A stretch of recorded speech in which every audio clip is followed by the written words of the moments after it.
Wait, I'm going to count, okay? 1, 2, 3, 4, 5. How's that working out? Done. Does that seem like When did you hear me say done? a little while ago? Yeah, a little late. Try again. Try that again. That was fun. 1, 1, 2, 2, 3, 3, 4, 4. 5.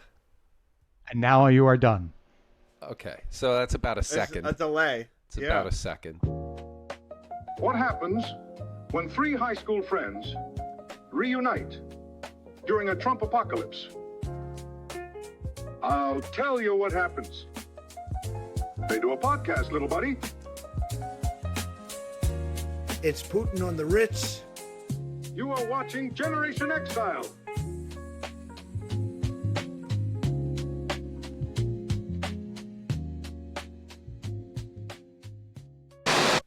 The good news is I'm wearing the Love Boat shirt tonight.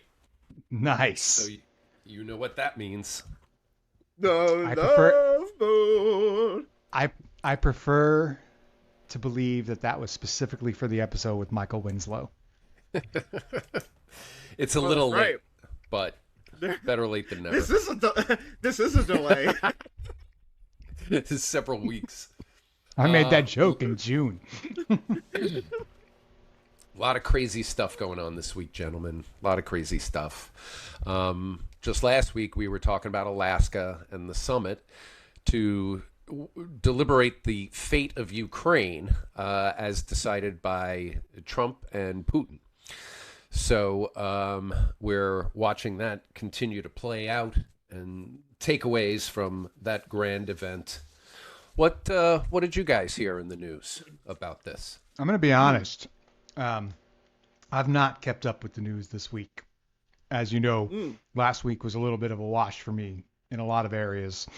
And then it was just like recuperate and then go back to work and catch up on shit. So I've not been paying attention. All I can tell is that Trump was manipulated and manhandled like a little fucking rag doll by Putin once again. That's all I got. Like a finger puppet, you're saying? Well, the one of the big. You don't want me to tell you my answer to your question also? Sure, of course I do. Of course I do. I was gonna segue to your washed or no washed. I like to get my news right away, and I took it. And my understanding is that not only was Trump Putin's little plaything, as Dave has suggested, but he was convinced by Putin that he should do away with mail-in voting, which is a pretty bad idea. Yeah. For a lot of reasons. And also yet another of his sort of acts to dismantle democracy in America. I can think of two very good reasons right off the top. One is that the U.S. Constitution gives the president no authority to prescribe or govern how elections are run by the states. That's up to the states. And two, the U.S. intelligence community has assessed that Putin attempted to influence the last three presidential elections in some way, shape, or form in Trump's favor. So you do the math. He also was attacking voting machines, which is kind of funny considering he won the last election. So if there's a problem with voting machines, maybe we just agree with him and say, all right, well, let's just overturn the last time it messed up, which was when you were elected. You're absolutely right. He wrote on social media that he would, quote, lead a movement to get rid of mail-in ballots and also, while we're at it, highly inaccurate, very expensive, and seriously controversial voting machines. Voting machines in all caps. Very inaccurate. This is what I want to point out that computers are very good at a lot of things, but one thing they cannot do is math. They're just very bad at it. So I'm with the president on this one. I also think we should do what the Arab countries do with the purple thumb paint instead of the whole machinery thing. You know? Yeah. I think it'd be more efficient. Well, so it's bully you, Trump. Bully Trump and his good Fox and Newsmax progressive both got sued and lost or settled. I don't have numbers on it to Dominion Voting. This company $67 million Newsmax had to pay. Thank you, Jeff. And I think Fox had to pay something to the tune of $750 million. I want to say. It was 787. All right, I'm off by 30. That's a lot of money. And they were talking shit about Dominion voting machines and Dominion's like, this is completely false and wrong, and we're going to prove it, and they did. And hence the judgments against both of these media companies. Yeah, he's obviously, setting conditions for doubt to be sowed about the outcome of voting machines. He's trying to leave himself outs at every opportunity, which, like you said, Jared, is so funny because he did win the last election fair and square. There were mail-in ballots that got counted in his favor. He's very consistent in this, though, because when he won in 2016, he declared the whole thing rigged, even when he won. So yes, it's not. He didn't win by enough. It's yeah, right.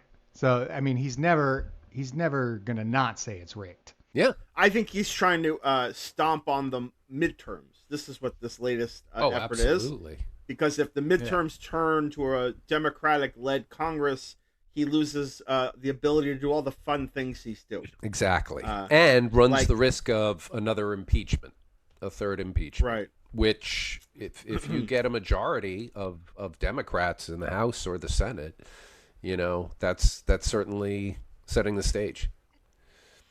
Yeah. So it's insulting to every sort of intelligent American across the country who understands the democratic process, what voting requires, how foolproof voting has been, how the cases he brought up, and there were many, all were turned over in court as nothing burgers.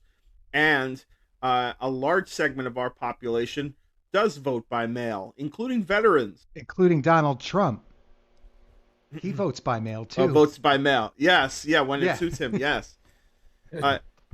And also, like, the inability of people to get to the polls. There are people who are infirmed in some way or another.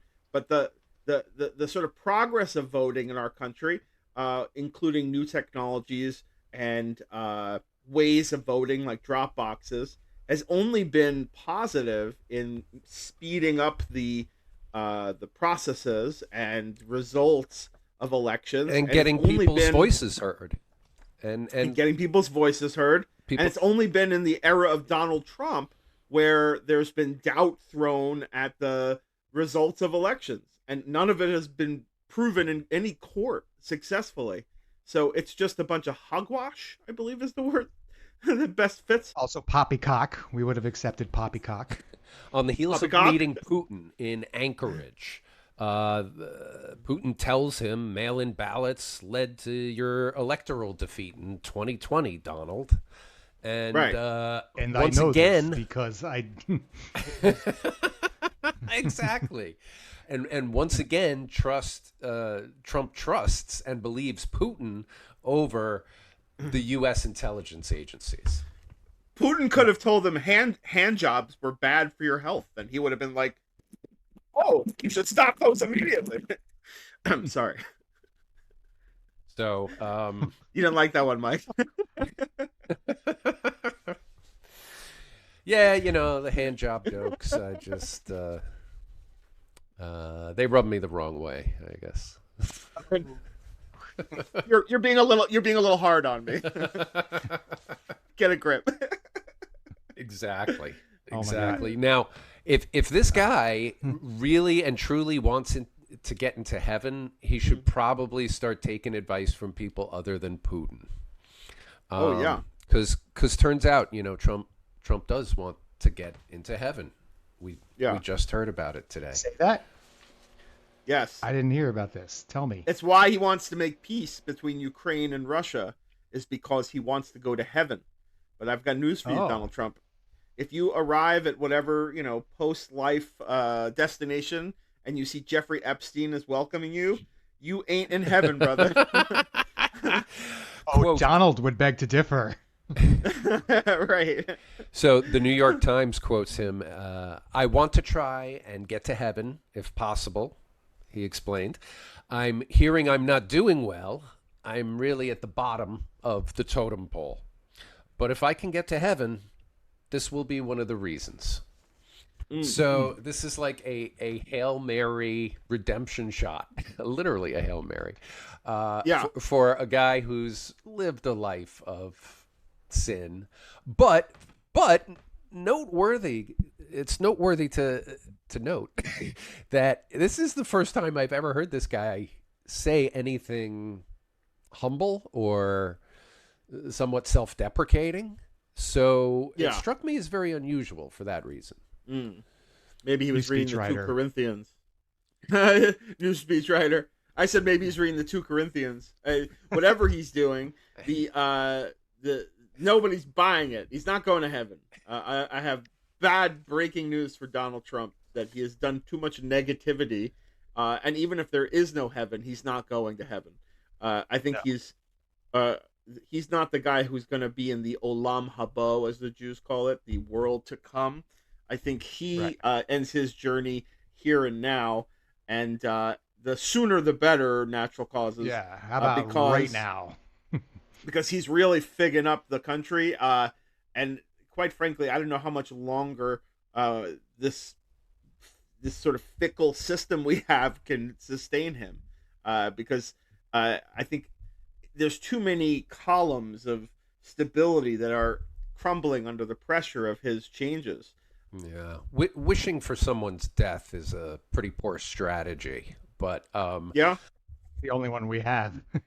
Well, I like talking about and shining a light on what the problem is, and talking about the other stuff that he's doing, Jer. Also, there's some interesting stuff going on at the FBI. So not only is the Department of I Justice, saw that story too.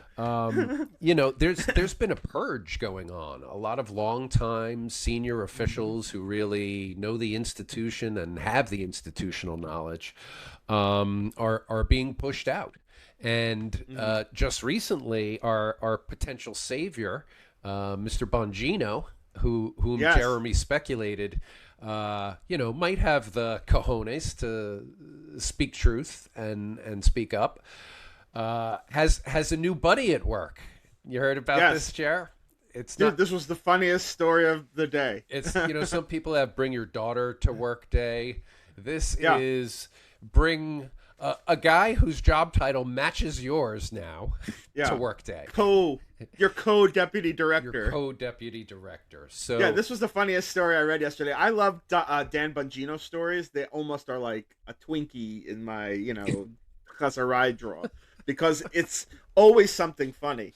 Now, like, just the idea of, like, he threw such a fit, they put him in timeout, and then he comes out of timeout, and all of a sudden a guy shows up and says, "Hi, I'm your co."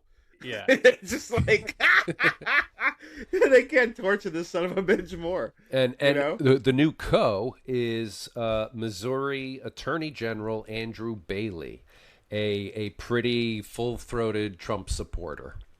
So I guess Danny wasn't showing enough 100% allegiance to the cause. And so now he's got some competition. You know what it made me think of? That movie Step Brothers, where they pop behind each other like, "Hello, lady," or whatever. This is like Dan Bongino and his co-deputy director. That's fantastic. It is fun when Trump tortures someone who you hate. That's fun. That's kind of, I think, the phenomenon of MAGA. They like him torturing his enemies. So when there's someone who was once his foe or his friend who's now becoming a foe, it is fun for us who hate Trump to watch him torture them, albeit it's somehow supporting his efforts. But we'll take it. Because when he embarrasses people that have been loyal to him, it just sort of proves every point we've made for the last 8 years. You're waiting for like Lindsey Graham to get his, it's coming. But Dan Bongino was unexpected.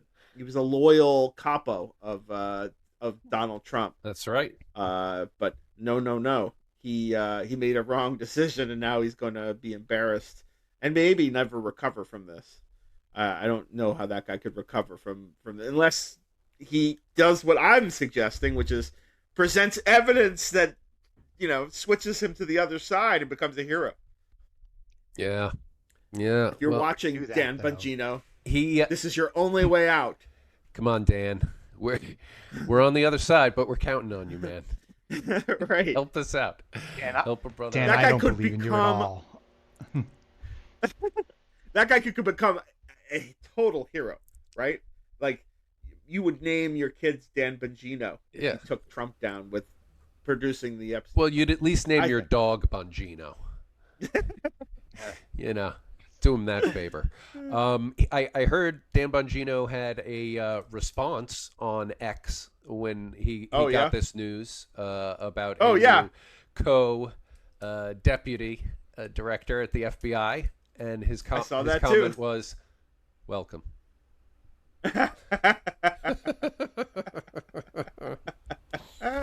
I mean, Speaking the of guy is FBI, did quite you the guys rhetorician. see last week Kash Patel at some kind of press conference looking like he was deep in a K-hole? Did you see this thing? deep in a cash hole. I did not. Yeah. What was that about? I don't know. He was just like, Oh. he was standing there all bug-eyed, like staring off into I space. saw that. Yeah. Yeah, I did see that. I know what you're talking about. I think Do we know it what that was him about? in the room. Yeah, it was him in the room with like the Putin Trump, you know, presser, and Right. they pan over to the sort of advisors who are sort of like, oh my god, you know, like I can't believe this is happening. You know, it's like one of those situations. Yeah. his Marty Feldman eye popped out. Yeah, no, he was looking, but it was looking a lot like Elon when Elon was having those weird hallucinations in the Oval Office. His eyes were darting all over the place. He couldn't. It was very strange. Very strange. I saw someone take a dig at him. Judge Janine Pirro, who I guess was asked about this new job she's taken on in D.C. as the AG, right? Was she the district attorney I think she's the district attorney in D.C., the former Fox News host. Yeah. And she's they something. said- Yeah. Kash Patel had offered her a job, and she went out of her way to say, no, I will not be working for Kash Patel. You know, like that's like a sign of, you know, Loserville or something. So listen, when Donald Trump drops dead, and by his own accord, Michael, I'm not wishing him death. I'm saying if he does, all of those people that are his suck-ups, his sycophants, his acolytes, his, you know, worshipers, they're not going to just appoint some new person and follow them like it's like a foolproof system. There's going to be so much fucking infighting. Of course. These people are going to yeah. tear the shit out of each other. No one will be left standing. There won't be a Trump 2.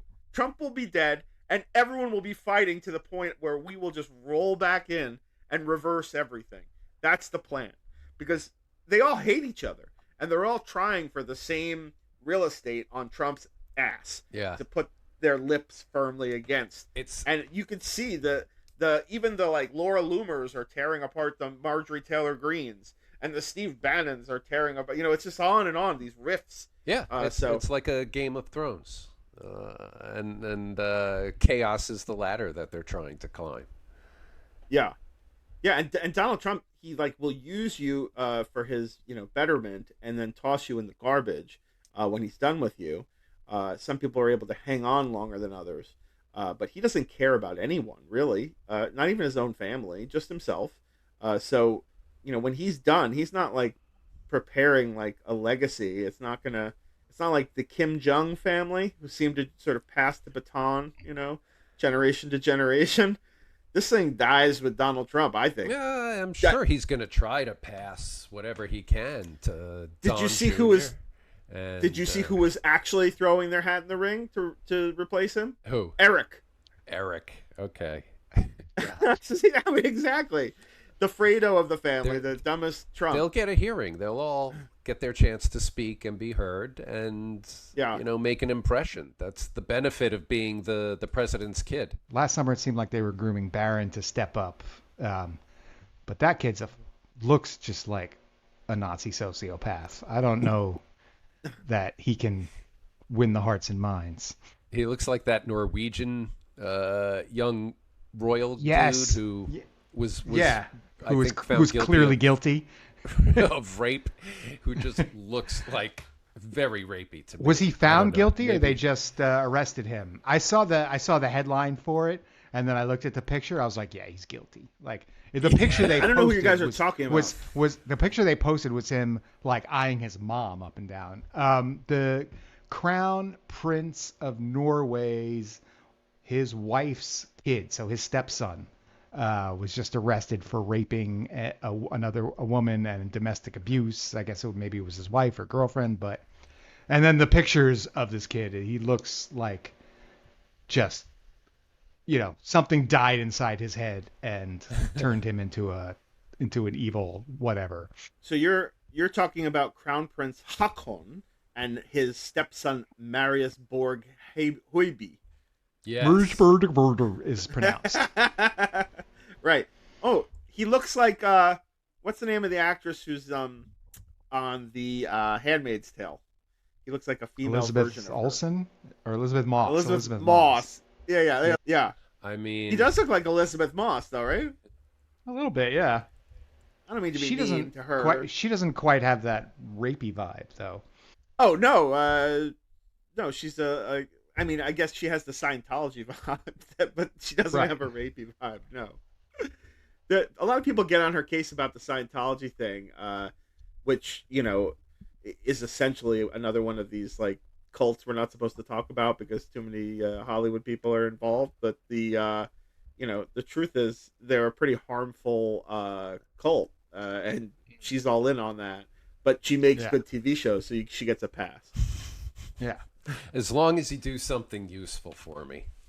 Yeah, I mean that's how it works, isn't it? I mean, or else, I mean, I've watched enough Scientology documentaries to know about the Sea Org and the slaves they have and the abusive family breakdowns they do and the blackmail auditing and all that stuff to like want to go nowhere near that crap. But every time Mission Impossible puts out a new sequel, I'm like, oh yeah, I love these. So I'm just as guilty. I don't know what to say. I think we should all feel shame. You hear he does those stunts himself? It's incredible. I even watched Top Gun 2. I don't even think I Hold liked on. Top Gun 1. You know who did his own stunts? Who? Buster Keaton. And I got shit on for that. You know, Dave, there's quite a difference between, jumping out of an F-16 and the door frame just goes clunk. It's all about the soundtrack. Buster Keaton really. would have jumped out of an F-15 had they had them at the time. The man You know stood what in front of Buster a moving train for one of his movies. You know what Buster Keaton wouldn't have done? Allowed the leader of a cult to choose his wife from the many slaves that are serving him. Probably Keaton Yes. would have stayed away from that. Right. And Buster Keaton probably wouldn't have had his ex-wife, blacklisted and not allow them to see their family and the many other things that Buster Keaton wouldn't have done, I guess. So yeah, I'm coming around on Buster Keaton. All right. What about But I think Buster I want to add Rhymes? as my 10th scene. Oh, who doesn't love Buster Rhymes? Oh yeah, Buster Rhymes is great. Are they related? Are they somehow is that a familial thing? Buster Yes, Rhymes? the Buster genus Busta and the species Rhymes versus the species Keaton. From the phylum Keaton. Anyway, I'm probably gonna get a lot of hate mail from Scientologists for that rant of mine. I got your back, Jeremy. I'm a Theta 7, so nobody will fuck with us. Right. Wait, what do they call like a problematic person? I always forget the term. It's like a Katie Holmes, I think. That's my name. No, there's like a term. I don't remember. Problematic person. I'm looking it up. A SP, a suppressive person. So I might just be a suppressive person. No, you're not. Oh, back to the subject we were discussing. I personally don't make fun of Barron Trump. Did you guys know that about me? No, Really? I did not know Like, that about you. For any particular reason? Yeah, and listen, you guys do what you do. I love you guys. I would never criticize your choices. But for me, I have a kid in a junior in college, and I have a sophomore in college, and I don't feel that my kids are yet of age or maturity to be sort of, victimized by some satirists, in his AI studio. So I'm waiting for Barron to grow a little bit older. But Eric, Donald, Tiffany, Ivanka, the rest of them, they're fair game in my estimation. So I've sort of shied away. But I just know want to say that I just want to say that I am pro-choice up to the age of 5, and then after that, relentless ridicule for the child. So if you don't 5 want is them. that's your cutoff. Yeah, you can kill him up to 5, end the pregnancy up until 5 years old, and then at 6 years old, or 5 plus a day, fuck it. He's a full human. I fuck get him. Barron, eat shit. I get asked a lot in social media, like, why don't you include Barron in the grifters, and why don't you? Just because I figured it'd be a fun reveal of that. Just that is what's going on with Mr. Newberger. That's my he's off limits for me until he graduates from college, and then come see me. So it's not his 21st birthday, and then you can put out a special ripping him. Oh, you know what? 21st birthday is the equivalent of graduating college in my estimation. Right. So yeah. But I mean, if you're going to go by like full development, then you got to go till 30. We're all myelinating and growing until we're 30. And I can't wait that long. I might not even last that long. I think that's excessive. He's certainly going to be covered under his... I have to get my Barron jabs in now. I think that's excessive, 30. But I do see a increase of them using him in their efforts to promote the Trump brand and whatnot. So it is a tough decision I've made, because it's only like a few weeks ago there was all out photos of him around the internet, sort of standing up, and taking a bow at some big powwow or whatever. And my wife and my daughter are constantly mocking him from some TikTok that has become a viral sound up of him talking about his suitcase, which if you Google that, you'll find it. Oh, my daughter showed me that one when he had his little accent. That's right. Yeah, that is but a she popular thought it was thing. cute. My wife. Yeah, well, I think my daughter said that he was at first everyone thought he was a hottie, and then he took on his parents' political views, and then he wasn't so appealing. But I haven't I haven't seen this. Can we watch this? We can, but I just want to say that even though I brought it up. Sorry. I'll just go ahead. No. I'll stop sharing. Put it on. I've never even seen it. I've only heard it. It's just him, he was 5 or 6 years old, and he's talking, and he has Melania's accent. So he's saying, I want to bring my suitcase, or something like that. I like my suitcase. I have to go to school now. Yeah, you will have lunch and then you go to school. Now I'm gonna go. Yeah, first you will have lunch and then you go to school.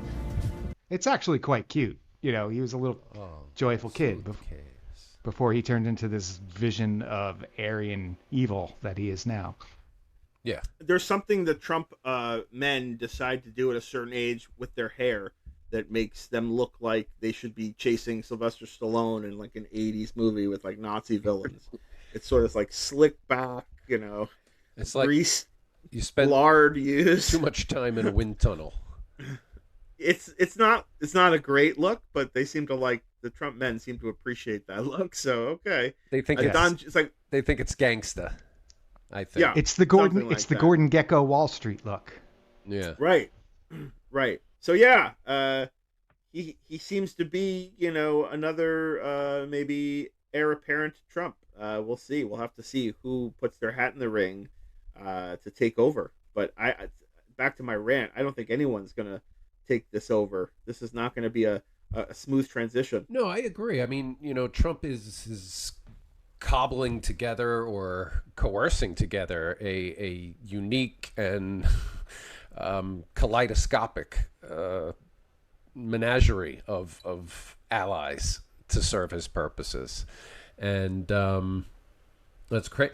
I want to bring this up, Jared, because you mentioned the quote from Trump about the Smithsonian. Yes. The Smithsonian is out of control, where everything discussed is how horrible our country is, how bad slavery was, and how unaccomplished the downtrodden have been. Well, now let's unpack that last bit. How Right. unaccomplished the downtrodden have been. Oh, that's the one you want to unpack? What does that even mean? I had joked, anyone who says slavery was bad should be dragged from their homes, locked up, and forced to do manual labor for 0 wages. Oh, wait. It's just, I made this like Weird. song and video last week called The Mythsonian, where essentially it was singing the praises of exactly this. And here he is, like maybe he watches Mr. Newberger's AI Funnies, saying that why is the Smithsonian trying to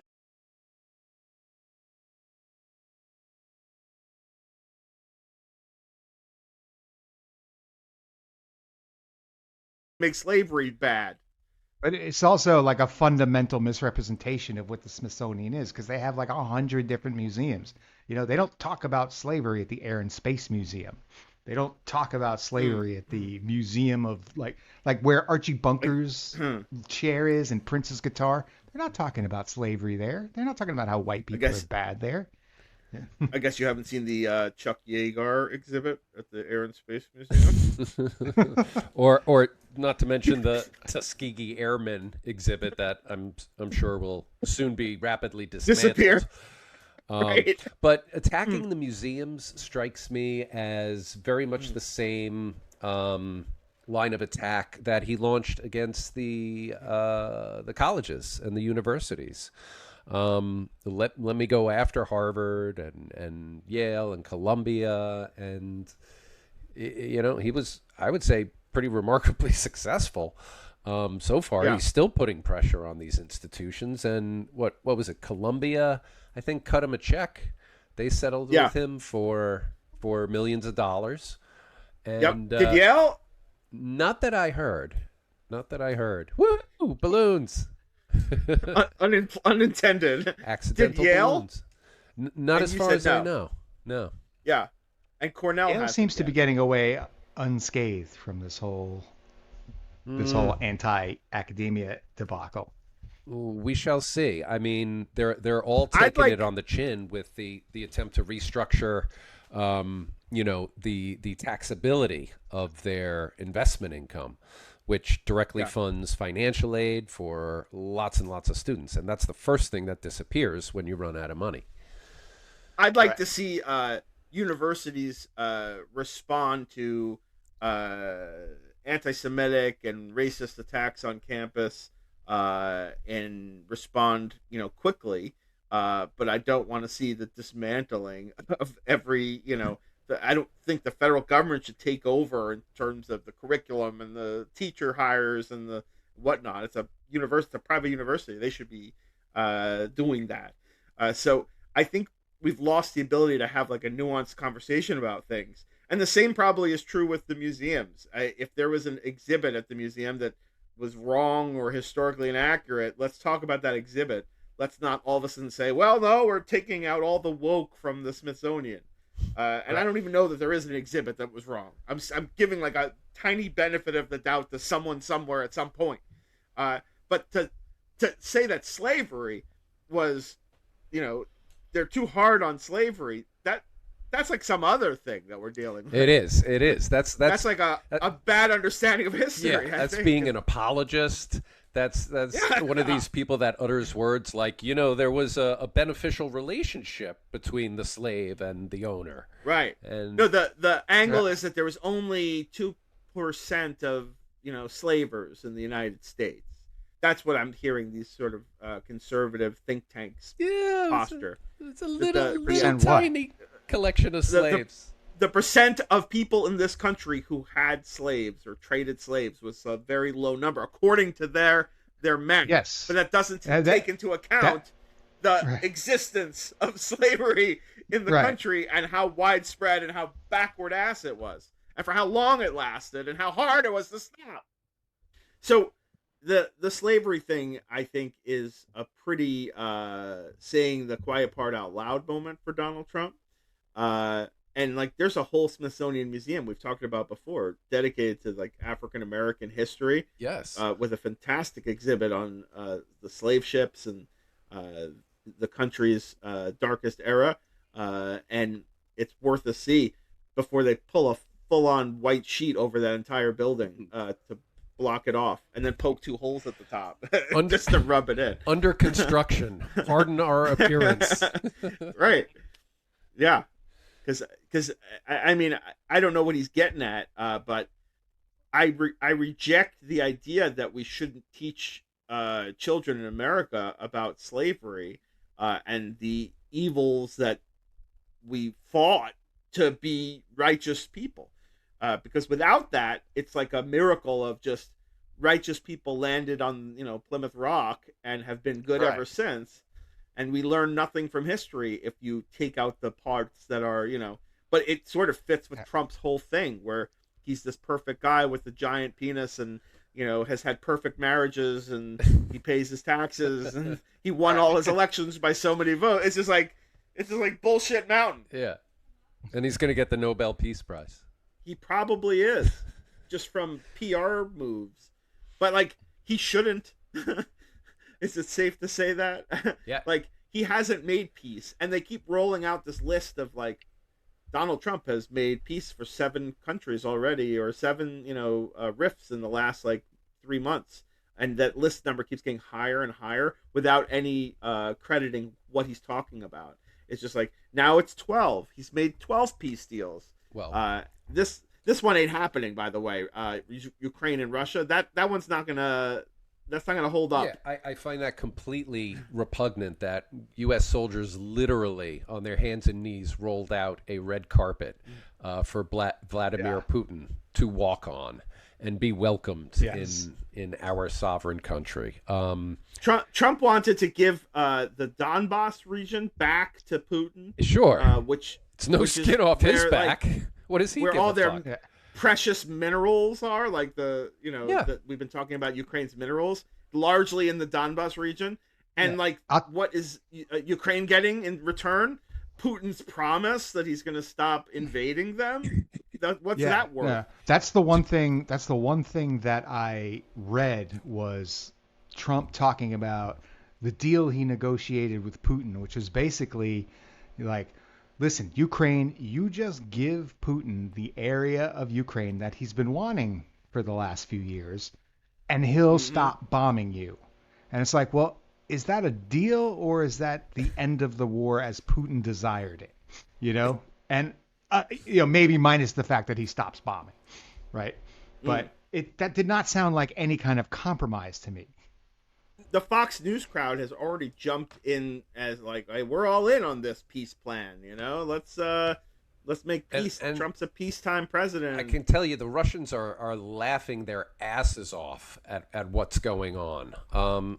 Sergei Lavrov, who is he's like not the press secretary, he's like the foreign minister. He's one of the biggest Kremlin talking heads.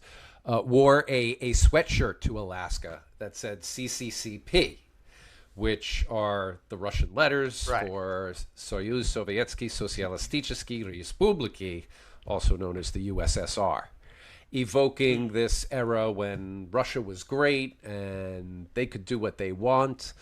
And it's just, Russia is laughing their ass off, and they are getting gift after gift from Trump. He's the Minister of Foreign Affairs, by the way. Thank you. Just yes. Put that out there. He's the one you always hear talking the Kremlin talking points. He was in the White House, I believe, in the Oval Office with Trump when that infamous photo was snapped of the Russians penetrating the inner sanctum of the Oval Office. First term. Yeah, when Trump was showing off paperwork, can you believe what they show me? Yeah. Do you see what Trump is showing off now? There's a gift shop in the White House. Did you see this? No. Gift shop? Wait a minute. Yeah, talk amongst yourselves he's a second. Selling little Trump bobbleheads and little model Qatari airplanes that you can stick a little Trump Lego guy into.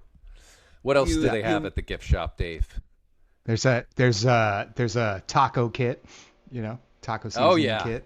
Perfect. This is where he brings all of his guests. So you can see the latest 4 more years is what that hat says he's holding. And there's a picture of the assassination attempt down here. And Gulf of America hats. Yep. Yeah. This is the Oval Office gift shop. They even have this Trump beautiful was little, right about everything hats, in case you were running low. Yeah. So, and that's Zelensky.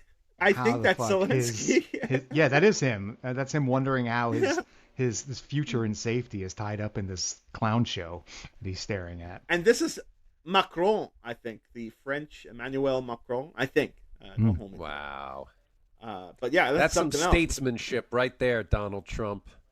With that big chandelier, You know how to. It's just so how to razzle and dazzle him, don't you, big guy? I compromised with Russia, and all I got was this lousy T-shirt.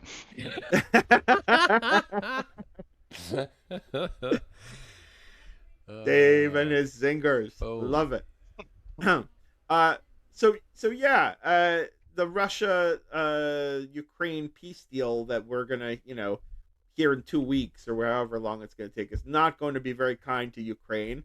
Europe and Zelensky are going to say no thanks, and then the right wing is going to say that Zelensky is an obstacle to peace, and Putin will keep bombing and killing innocent civilians in Ukraine. And that's fait accompli. Russia launched a huge wave of missiles hours after the session wrapped with Trump.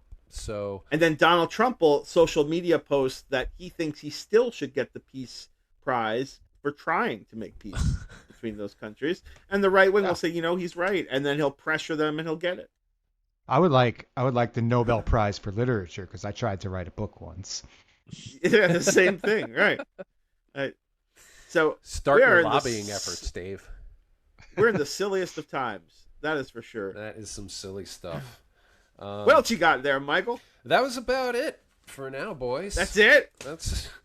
We touched on a bunch of stuff last week, and I think in any other normal year this would be plenty to talk about, but that's true. It seems, and I didn't have a fun story for you this week, Dave. I'm sorry, nothing fun happened. Really? All gone. Yeah. Should we just chat GPT one?